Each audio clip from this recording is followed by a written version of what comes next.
So guys, hello. Um, we will be discussing today is all about the two types of mental function. Okay. So the first one is the lower mental function. Are those with which we are born are the natural functions and are genetically determined. So the lower mental function, though, guys, is functions are genetically determined. So these are the examples of genetically lower mental functions. Okay, so the first one is lower mental functions are innate and depend primarily on maturation to develop. Examples of lower mental functions are cognitive processes such as sensation, reactive attention, spon- spontaneous memory, and sensory motor intelligence. So let us first discuss to you the sensations. If what is sensation? So sensation means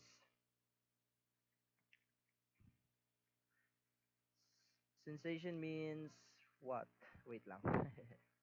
Sensation is the process that allows our brains to take in information via our five senses, which can then be experienced and interpreted by the brain. So, diba, sa five senses, so that means our smells, ear, then mouth, then five senses. So, touch, five senses. So, mo na siyang sensation, guys.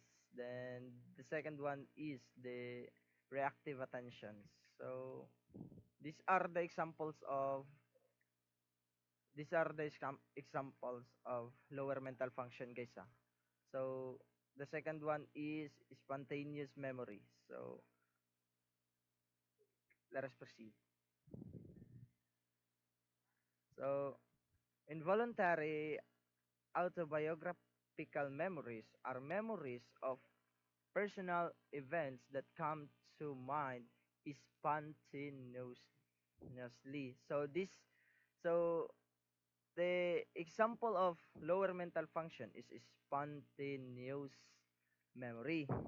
So this is the also the example of spontaneous memory is memories of personal events that comes to mind spontaneously. So that is with no conscious initiation of the retrieval process.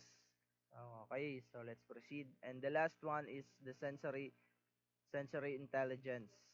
So sensory motor stage typically takes place within the first 2 years of a child's life. It is marked by a child discovering the difference between themselves and their environment. So, at that point, they will use their senses to learn things about both themselves and their environments. Tama na siya, guys.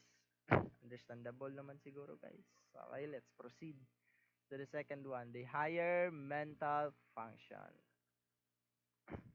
Higher mental function are acquired and developed through social interaction. So, na-develop daw ang child through social interaction. So, when we say social interaction, guys, this should be the interaction with other people or strangers like that. So, higher mental functions refers to the complex cognitive processes such as sensation and such as also a sensation. So same a while ago the we mentioned it also in the lower mental function. So at the second one is attention. So attention, it's so deeply understandable, guys. So okay, let's proceed. And learning that are investigated through experiments in the field psychological psychology. So, okay, mo siya ang higher mental function, guys. So, Piaget and Vygotsky Vygotsky's view about cognitive development. Piaget is more on individual in focus. So si Piaget daw guys is more on individual in focus. Believe that there are universal stages of cognitive development.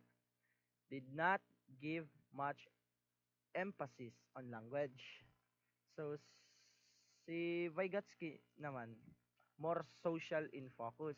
Did not propose stages but emphasized on cultural factors in cognitive development, stressed the role of language in cognitive.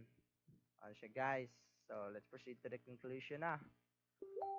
Sociocultural theory considers learning as a semiotic process where participation in socially mediated activities is essential. So essential interaction emphasize that effective learnings happen through participation in social activities, making the social context of learning crucial. Vygotsky theory was important in education since these works provide tools for the development of individuals' learning. So, maro to guys ang topic. Thank you so much. Bye.